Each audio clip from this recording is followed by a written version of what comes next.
Hola, hola, muchas gracias por estar ahí. Vamos a dar unos minutos para conectarnos y estamos invitando a Belén y comenzamos ahora mismo. Muchas gracias.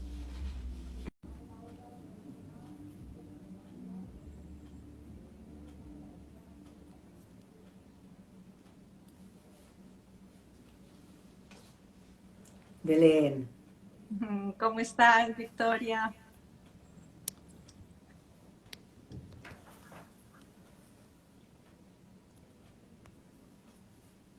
¿sí? ¿Ya? Perfecto. Hola Belén, ¿Cómo estás, Victoria?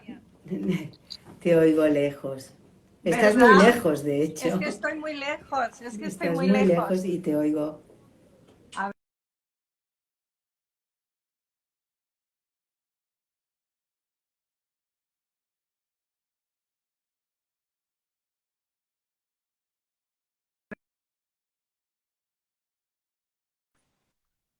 Belén, ahora. ahora ya. Muy bien, Fantástico. Los problemas del directo, esto es. ¿verdad? Ujú. Sí, verdad. Bueno, Belén, que muchísimas gracias por estar aquí, por el esfuerzo que haces y estamos más que contentos. Belén es una magnífica, excelente profesional, ella es psicóloga clínica, trabaja en su consulta privada en San Francisco, en California, pero ha trabajado también en Kaiser Permanente como directora de formación y también en los servicios de salud mental. Ha trabajado también en reunificación familiar, de modo que tiene una amplísima, amplísima experiencia en la intervención clínica, en la salud mental y tiene esa doble faceta de haberse formado y trabajado en España y también en California. De hecho, además de magnífica colega, somos muy buenas amigas, la verdad. Ujú. Hemos llevado un itinerario parecido. Yo estaba también formándome en el Departamento de Salud Pública en San Francisco y luego hemos conectado también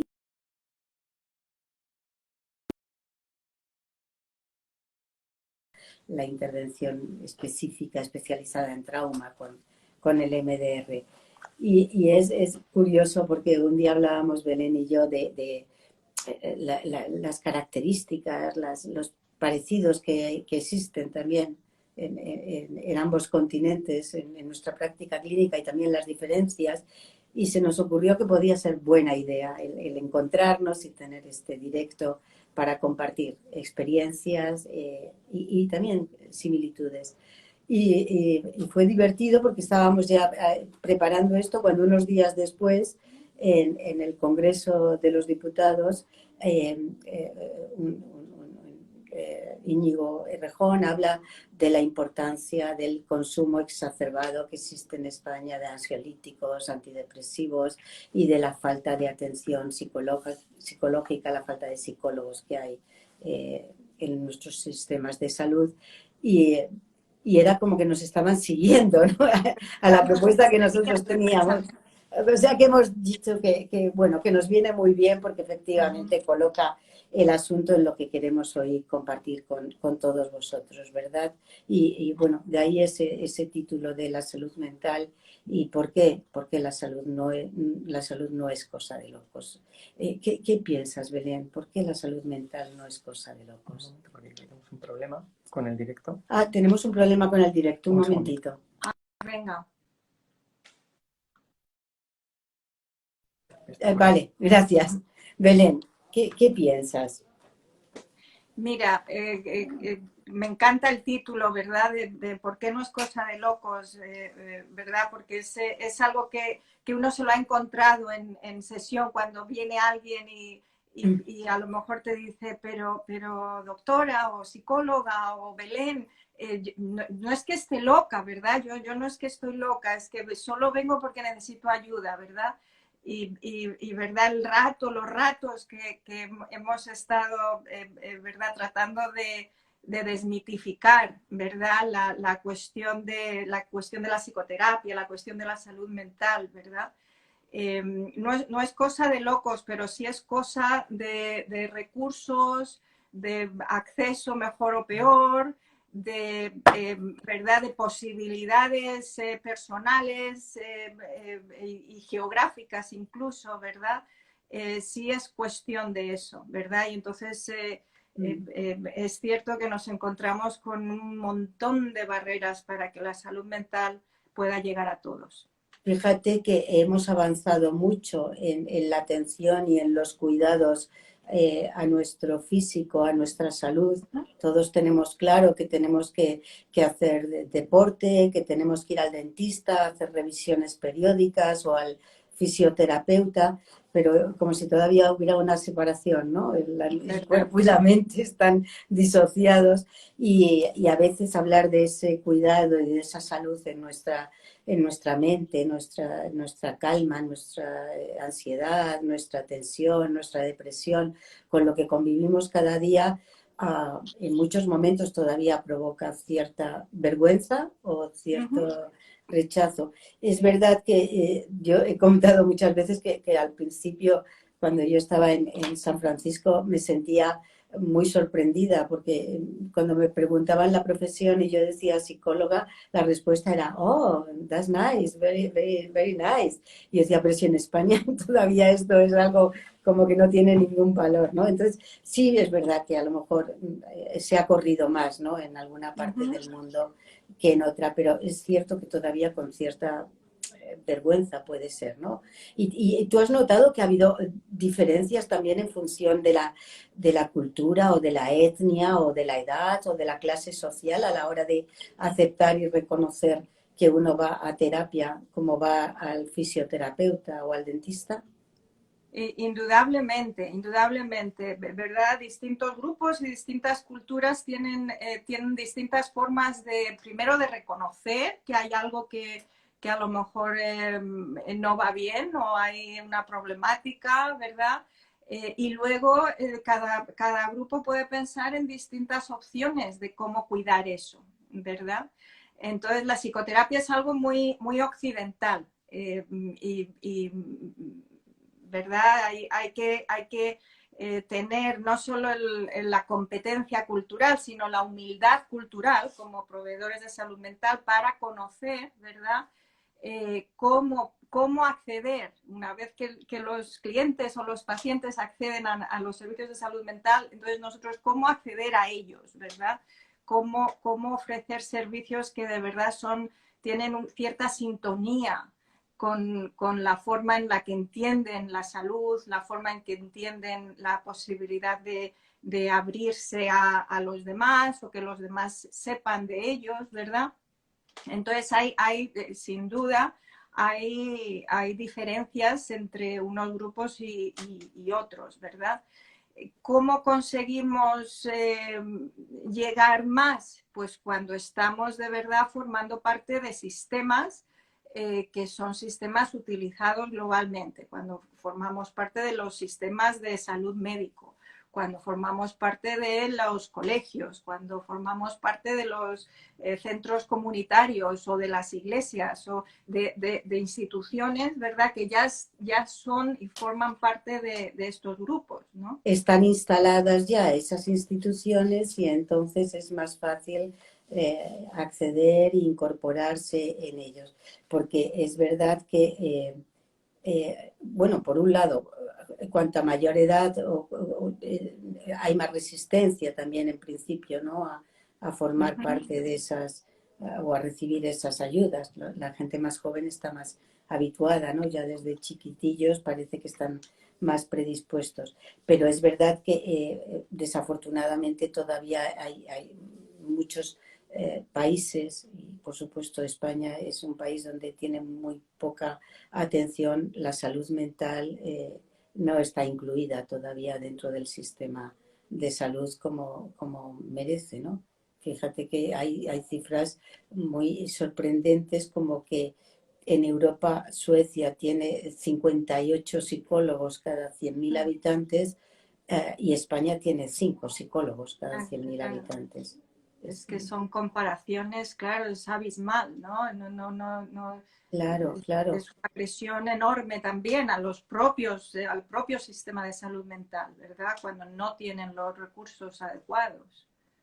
No hay recursos, efectivamente, no hay profesionales y luego lo que está sucediendo entonces es que los servicios de salud atienden a las personas que necesitan esa atención psicológica dando recursos farmacológicos, con lo Claro. cual el recurso farmacológico en las demandas mayoritarias como es la ansiedad o la depresión, que de hecho no está recomendada la farmacología precisamente como primera opción, se ha comprobado y se está comprobando, y en España hay un estudio ahora muy interesante por Antonio Cano Vindel, donde se ve que efectivamente lo que resuelve en primera línea son las terapias con una evidencia científica, donde la medicación lo único que hace es perpetuar y mantener el consumo de fármacos y por lo tanto muchas veces mantener la sintomatología,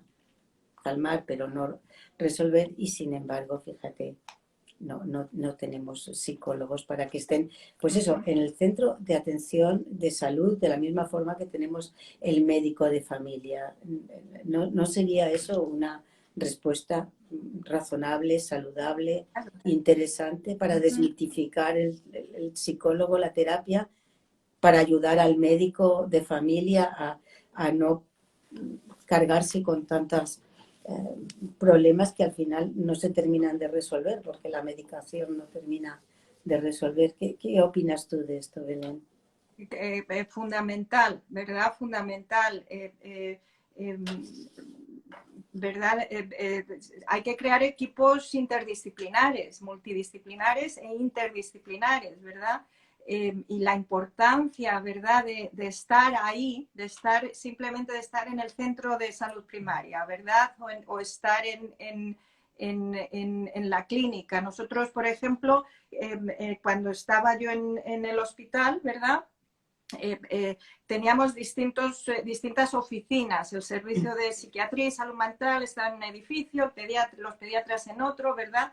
Y tuvimos que decidir hacer clínicas en pediatría, ¿verdad? Porque se veía que cuando un pediatra, por ejemplo, hacía una derivación al servicio de psiquiatría infantil, ¿verdad?, no todo el mundo iba, o solo iban personas que ya estaban, ¿verdad?, muy familiarizadas con los servicios de salud mental, ¿verdad? Pero había familias que decían, uy, yo servicio de psiquiatría, además le ponían, en vez de hablar de salud mental, ¿verdad?, pues el servicio de psiquiatría, ¿no? Es como algo lúgubre, ¿por qué? Si nosotros, bueno, tenemos dificultades, pero no estamos locos, ¿verdad?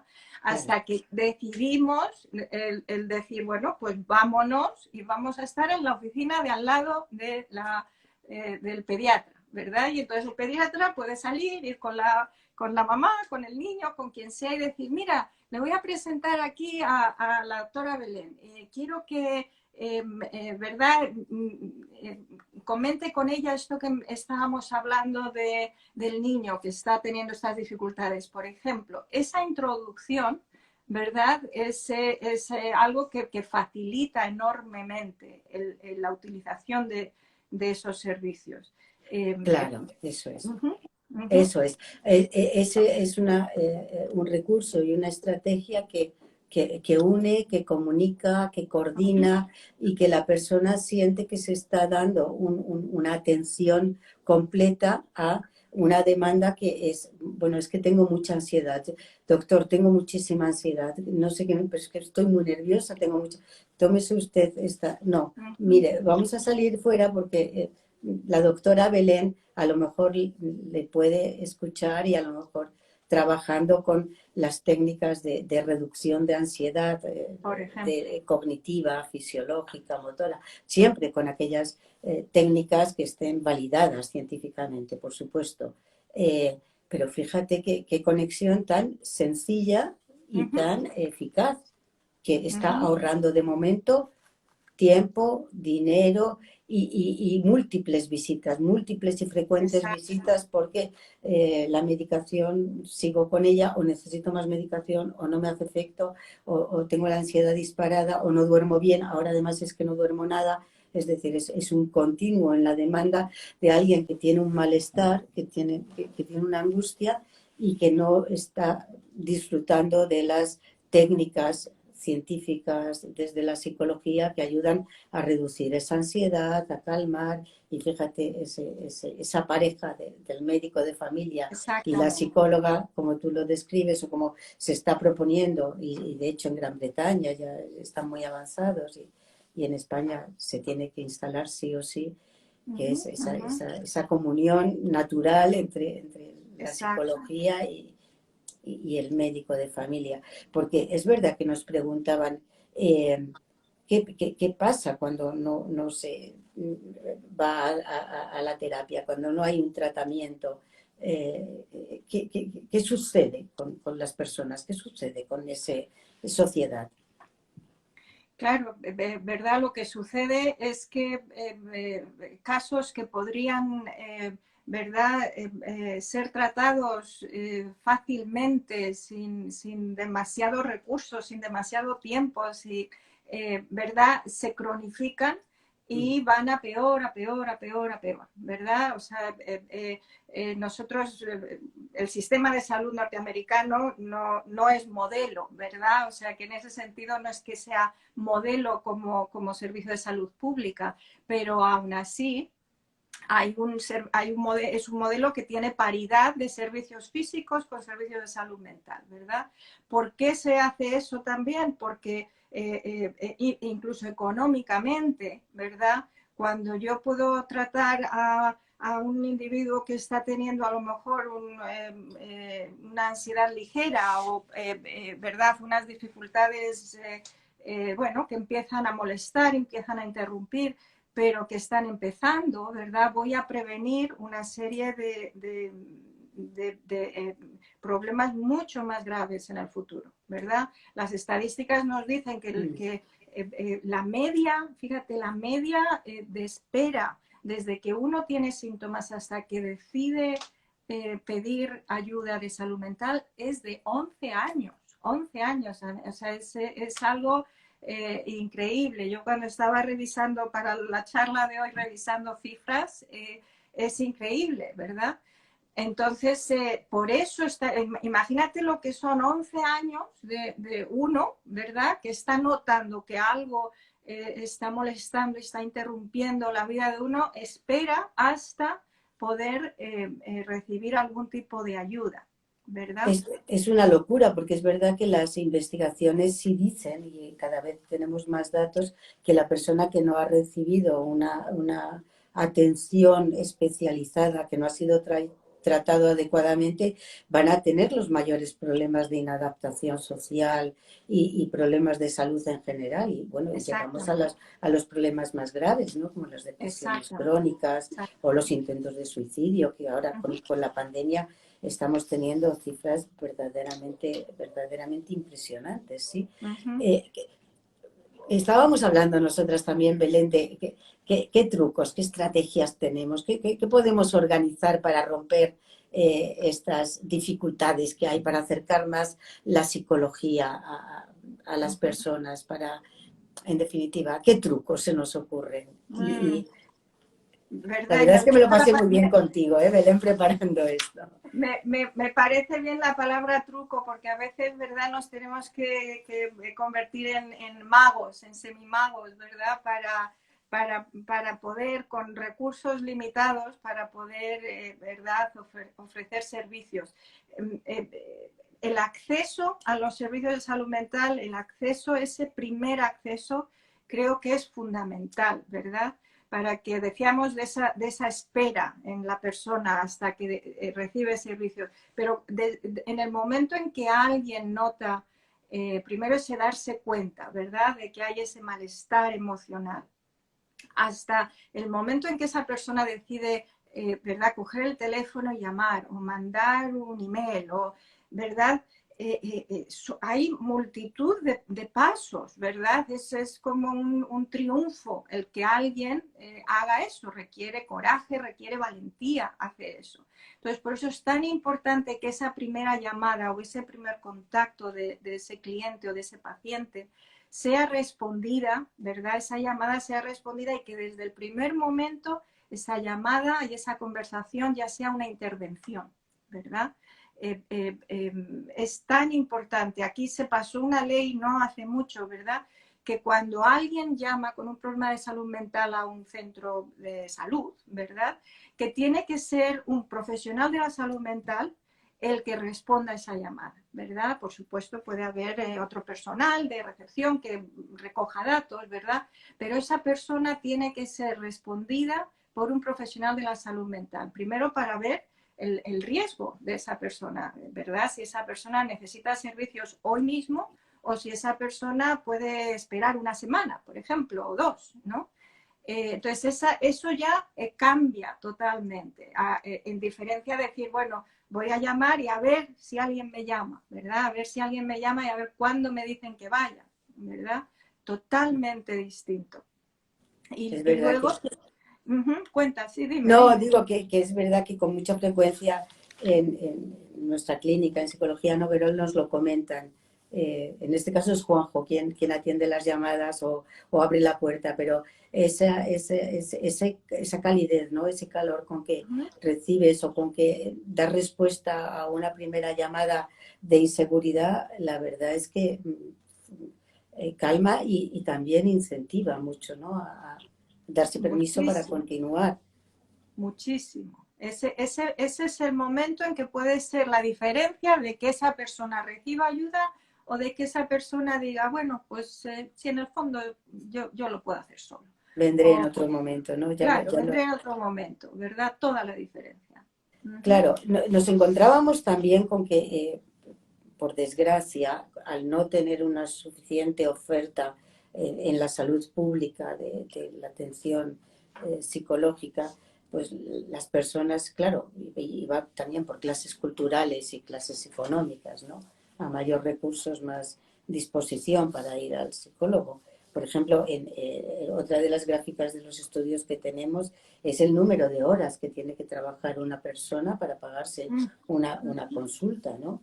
Pues en España son 9 horas de trabajo, ¿no? Para una sesión media. Entonces, buscando esos trucos, nosotros lo que proponíamos o lo que estamos haciendo, por ejemplo, en nuestra clínica para facilitar, puesto que obviamente es una clínica privada que no tiene esa subvención, entonces organizamos junto con la sesión de terapia, que es, obviamente tiene un coste, una oferta de taller, siempre que sea adecuado, claro, de taller en autoestima o en habilidades sociales, en trabajar esa parte también muy importante que lo aplican los psicólogos ya licenciados que están haciendo prácticas, pero que entonces tiene coste cero. Entonces ya compensamos el coste de una sesión con... bueno, no sé, en esa dirección tú también hablabas, ¿no? De experiencias comunitarias incluso, ¿no? Y en Exacto, redes exacto. para bajar los costes y para facilitar o hacerlo Claro. más accesible a la población. Claro, porque ningún sistema es tan robusto que puede ofrecer todos los servicios que serían realmente indicados, necesarios, ¿verdad? Pero tenemos que, de nuevo, hacer estos trucos para intentar llegar al mayor número posible de personas, ¿verdad? Nosotros, yo me acuerdo cuando diseñamos un programa de ansiedad. Ansiedad es por ejemplo, la queja más común, ¿verdad? Aquí también. Entonces, por ejemplo, para trabajar con familias en el Departamento de Salud Mental Infantil y Juvenil, ¿verdad? Creamos también unos grupos, unos talleres, ¿verdad? De 6 semanas de duración. Y dijimos, bueno, en vez de los padres estaban esperando en la sala de espera a los hijos y dijimos, bueno, en vez de que estén esperando, ¿por qué no los reunimos? ¿Verdad? ¿Por qué no los reunimos? Tenemos a un profesional que esté con ellos y que les esté ofreciendo, por ejemplo, psicoeducación sobre la ansiedad, qué son ataques de pánico, cómo mejorar el sueño, cómo responder cuando un niño expresa temor o no quiere ir al colegio, no sé, tiene dificultad en separarse, ¿verdad? Y entonces en esa hora, mientras los niños están aprendiendo, ¿verdad? Técnicas de confrontamiento, ¿verdad? O los mayores, ya los jóvenes están en terapia de grupo, ¿verdad?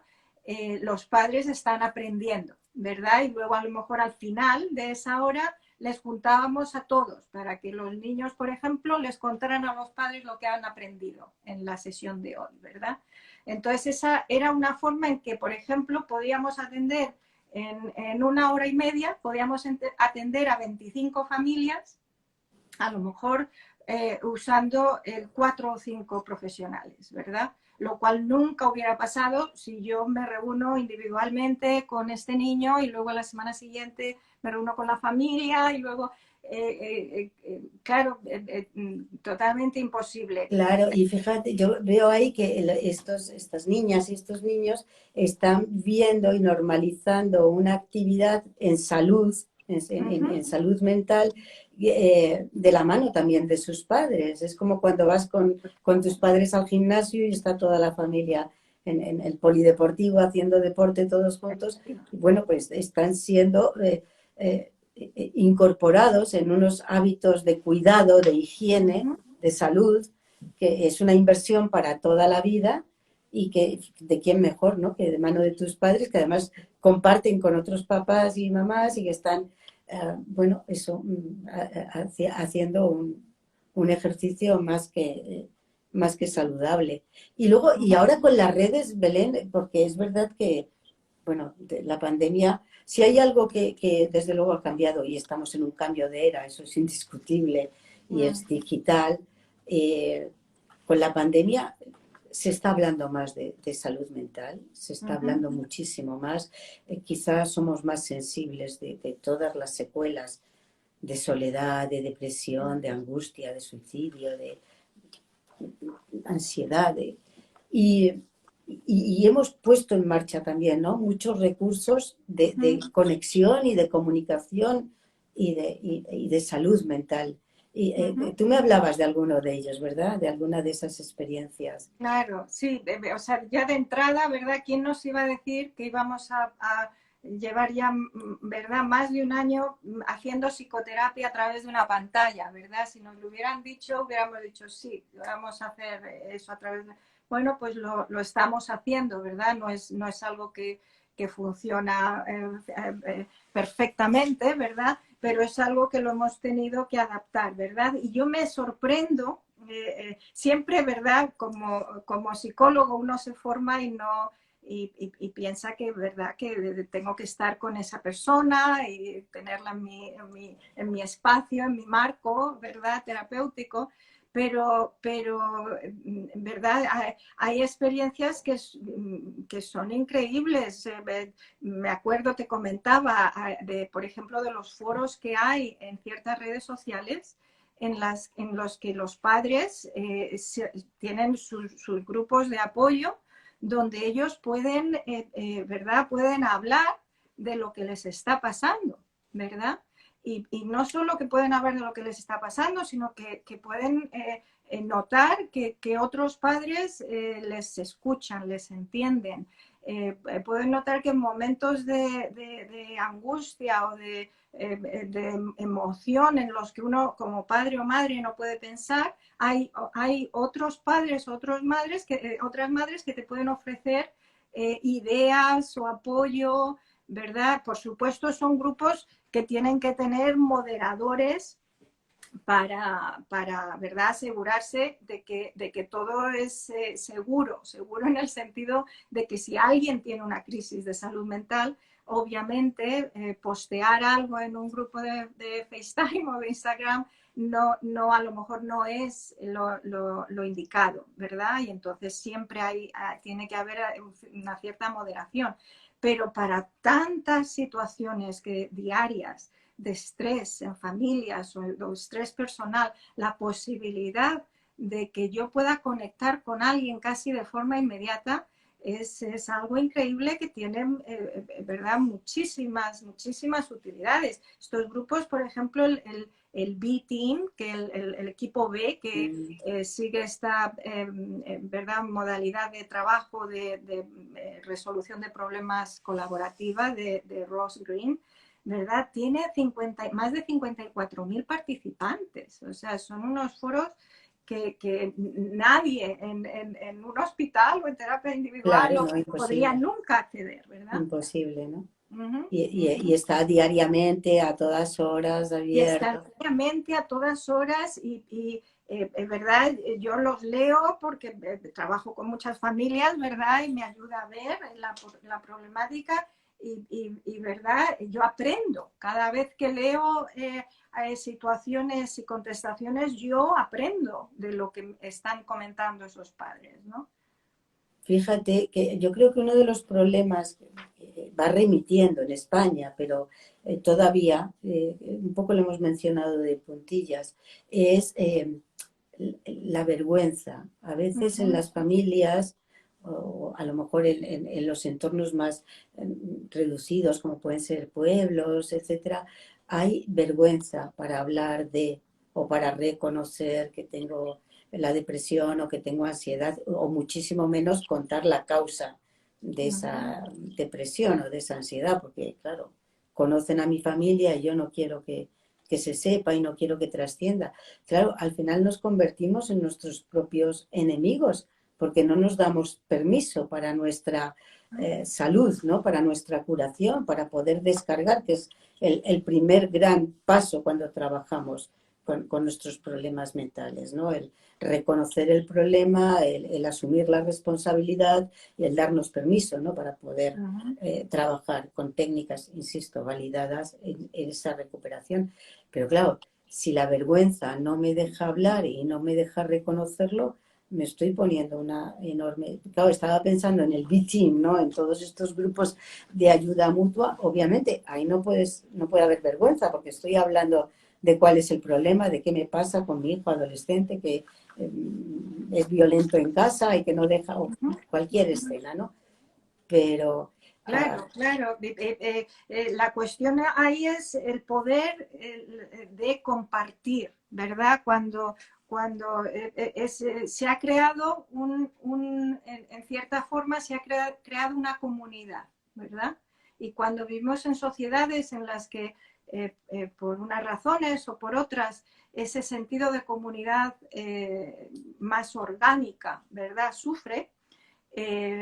Claro, las personas tenemos que recrear esa comunidad de otra forma, ¿verdad? Y mientras que hay personas que a lo mejor esa comunidad existe con su familia, con sus amigos, con sus vecinos, con su centro comunitario, con su iglesia, con quien sea, ¿verdad? Y existe y tiene un papel importante, hay muchas familias que no cuentan con eso.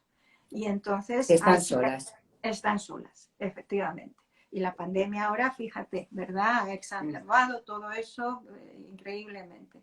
Y entonces estos foros, ¿verdad? Ofrecen un sistema artificial, ¿verdad? En cierta forma, ¿verdad?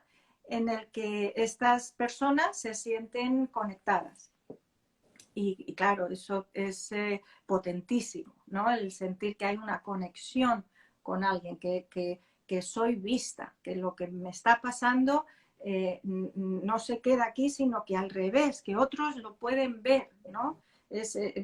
Provoca el antídoto a la vergüenza, ¿no? No es que lo digas con orgullo, pero con orgullo haces el pedir ayuda, ¿verdad? El tener el reconocimiento, y creo que también la esperanza, es una cuestión de tener al menos un mínimo de esperanza en que lo que me está pasando puede mejorar o puede cambiar, ¿verdad? Y que no estoy sola. Entonces, estas redes sociales pueden tener un papel fundamental. Esto no es una sustitución de tener un buen sistema público de salud, ¿verdad? No es una cosa o la otra, ¿verdad? Pero son recursos que están ahí y que se están utilizando. Entonces, no nos podemos quedar con la idea una idea rígida de cómo se tiene que hacer, cómo se tienen que dar los servicios de salud mental, ¿verdad? Tiene que haber muchísima flexibilidad, porque el Claro, problema es grande.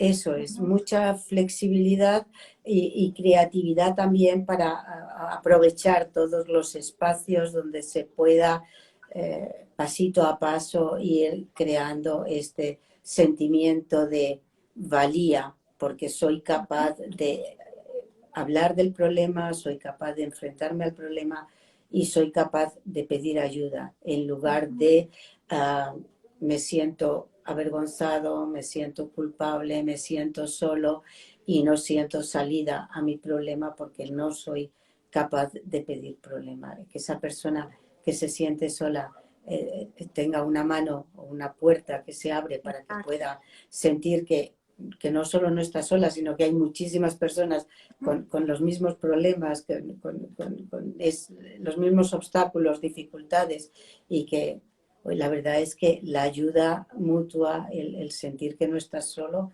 fíjate que la soledad es el big one, ¿no? El grandísimo problema o el obstáculo más grande que nos ayuda a resolver los problemas mentales, los problemas sociales. Si vamos buscando todos esos recursos, pues efectivamente. Si volvemos a la salud mental y en los servicios de salud pública, yo estaba muy entusiasmada, ¿no? con esta idea que tú estabas también mencionando, ¿no? El despacho del médico de familia, la psicóloga en el centro de salud. Me estaba imaginando cuando esto se consiga, que por supuesto se va a conseguir y hay que ir en esa dirección, porque además las investigaciones son contundentes y de hecho los estudios que se han hecho en España sí lo avalan. Las recuperaciones son más rápidas, no hay consumo de fármacos y son mucho más consistentes las recuperaciones que solamente con el tratamiento farmacológico. ¿Cómo está esa situación en California, Belén? ¿Cómo nos encontramos allí con este sueño? Mira, estamos cada vez mejor, aunque no sea suficiente, ¿verdad?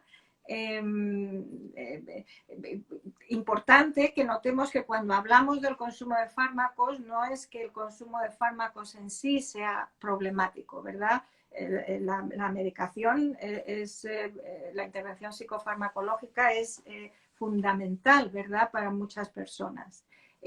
La cuestión es que ese no sea el primer paso, ¿verdad? O sea, aquí, por ejemplo, en California, cuando uno, ¿verdad?, es derivado a salud mental o llaman ellos a salud mental, ¿verdad? Antes hay personas que quieren ver a un psiquiatra para hacer una evaluación de medicación como primer paso, ¿verdad? Pacientes que quieren eso. Bueno, nosotros como servicio dijimos que primero vamos a hablar con un psicólogo o con un trabajador social clínico, porque aquí hay distintas figuras además del psicólogo, ¿verdad?, que ofrecen psicoterapia. Que como paso primero, antes de ver a ningún psiquiatra, ¿verdad?, vamos a hablar de lo que le está pasando a la persona, ¿verdad?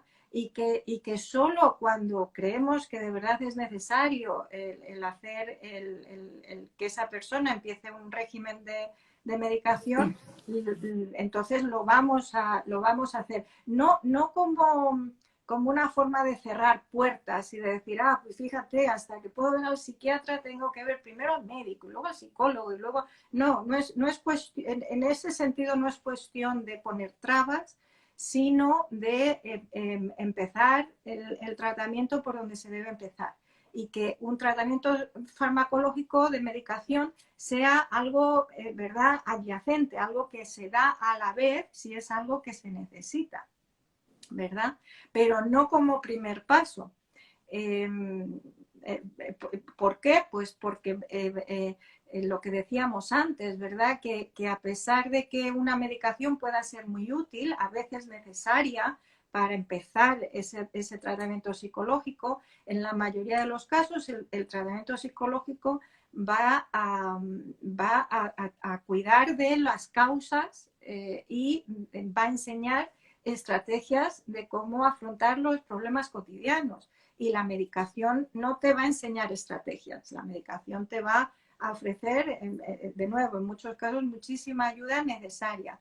Pero en otros simplemente es como una espera, ¿no? Una espera para luego poder de verdad cambiar formas de afrontar la vida, ¿verdad? Exacto, exacto. Y en esa dirección es verdad que las investigaciones son muy contundentes. Claro que sí, la medicación y la farmacología tiene una razón de existir, pero es verdad que en muchos problemas se ha comprobado que lo que efectivamente modifica la conducta y hace que se dé el cambio en esas actitudes, en esos pensamientos o en esas formas de afrontar los problemas, no lo puede conseguir la medicación, porque la medicación solamente calma o te ayuda a dormir o te serena momentánea situacionalmente. Es ese entrenamiento con técnicas adecuadas lo que hace que cambies tus pensamientos por otros positivos, que cambies tu reacción ante el problema buscando otras formas de afrontar el problema, en definitiva, ¿sí? Pero fíjate que la cifra que tenemos en España es que somos el segundo país de Europa en consumo de tranquilizantes, Yeah. etcétera. Es decir, es una cifra tan preocupante porque eso a lo que lleva es a imaginar que esa persona va a continuar consumiendo estos fármacos porque al final termina siendo ya algo muy recidivo, muy recurrente, y que el problema se va a ir repartiendo de un lado a otro y se va a ir cronificando porque no se trabaja directo en la causa del problema o en el pensamiento, esos pensamientos, ¿no? En rumiaciones que no paro de repetirme y que hace que me sienta atascado y que lo único que me calma es ese ansiolítico o ese antidepresivo, pero con lo cual me vuelvo a encontrar otra vez en esa situación. De modo que todo lo que sea abrir, como tú muy bien dices, ¿no? Con esos grupos de ayuda mutua en la comunidad. Y en los colegios, Belén, ¿cómo está la situación? ¿Cómo es la figura del psicólogo en el los entorno colegios. educativo? Ya, está integrado, ¿verdad? El psicólogo está integrado, de nuevo, nunca lo suficiente, ¿verdad? Pero está integrado en los colegios y los niños, no solo para cuestiones de aprendizaje, que por supuesto son importantísimas, ¿verdad? Pero también para problemas emocionales de salud mental, ¿verdad? Y esa figura del psicólogo o del consejero, ¿verdad? Es una figura que está en los colegios y a la vez coordina con servicios comunitarios, ¿verdad? Tiene que haber una coordinación de servicios, porque como decíamos antes, ningún sistema es tan potente como para poder ese sistema solo proveer todo, ¿verdad? Entonces es esa coordinación ¿verdad? Con el hogar, ¿verdad? Primero con la familia, ¿verdad? Y luego con otros sistemas comunitarios que consiguen que las intervenciones tengan más éxito, claro, porque Claro, sí. no, efectivamente, iba a decir, porque si hay problemas, por ejemplo, si una familia tiene problemas a un nivel más básico, ¿verdad? Problemas de no tener suficiente económicamente para cubrir necesidades básicas, ¿verdad? De nada sirve que el niño, la mamá que el psicólogo haga nada, ¿verdad? Porque lo que necesitamos primero son cubrir esas necesidades básicas. Claro. Y si eso está coordinado, efectivamente, se puede dar respuesta. Claro. Fíjate, Belén, a mí me impresionó cuando yo estaba en San Francisco, que era en 1990, en el Departamento de Salud Pública, trabajando con este programa de violencia familiar, la coordinación era semanal con el padre, si era el que había maltratado y estaba cumpliendo alguna condena o estaba siendo supervisado, porque conectábamos con el servicio judicial, pero también trabajábamos con los servicios sociales para ver cómo había estado la familia durante la semana y si los hijos habían recibido la ayuda terapéutica que necesitaban. Es decir, todos los miembros de la familia estaban siendo atendidos y esto se coordinaba cada semana en este centro para problemas especiales. Yo estaba con la boca abierta, verdaderamente, fíjate, que era en 1990. Esa es la dirección, no sé, cuesta mucho, Claro.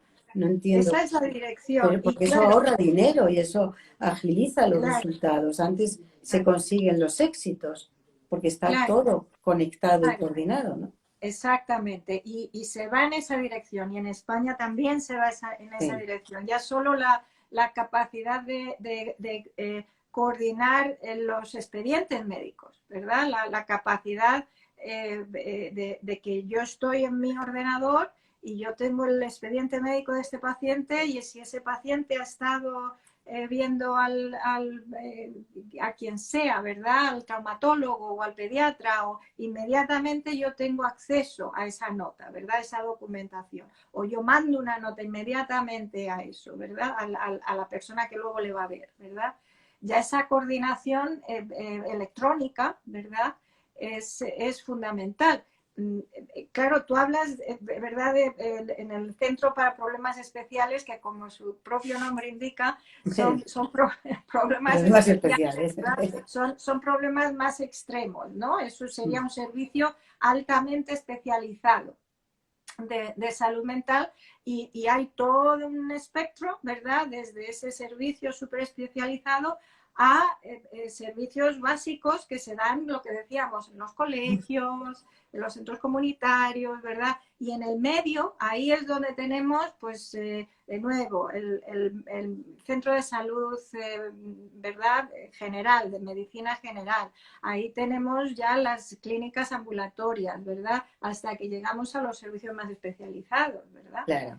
Yo me quedo con esa imagen que hablabas tú, Belén, de el médico de familia y al lado la psicóloga de familia que conoce a través de los años a los hijos, los hermanos, se va Exacto, conociendo la familia y está todo tan conectado desde la naturalidad de la atención a la salud, la salud exacto, integral, ¿no? Todo uno, no está separado, ¿no? exacto. Me dicen que nos tenemos que ir Nos despidiendo. tenemos Me que ir. da pena porque se va muy rápido, pero yo terminaría porque nos preguntaban cuáles eran los beneficios de la terapia. Pues tú me ayudas, Belén, a completar, pero desde luego va a reducir la dependencia a la medicación, a los fármacos, aumenta la autonomía de la persona, te ayuda a llevar las riendas, ¿no? Cuando decimos que una terapia ha terminado, cuando la persona lleva ya las riendas de su vida Claro, en todos los sentidos, ¿no? Aprende a manejar conflictos, a resolver los problemas, a cambiar esos pensamientos negativos por positivos, a entrar en un estado de relajación por sí mismo, en definitiva, facilita su vida social, afectiva, sexual, personal.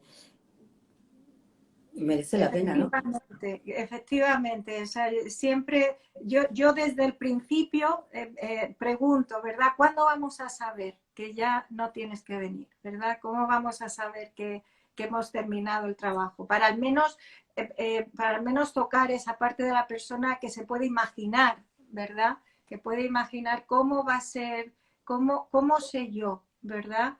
Que que estoy mejor, ¿verdad? Que puedo seguir y puedo, cuando lo necesite, volver, ¿verdad? Porque de nuevo no es algo tan raro, tan especializado, que, uff, ¿cómo voy a ir a ver a un psicólogo, ¿verdad? Sino que es algo que igual que cuando tengo un dolor de estómago, digo, oye, pues voy a llamar al médico, ¿verdad? Así Pues es. que si tengo un problema emocional pueda decir, voy a consultar esto, voy a ver qué puedo hacer, ¿verdad?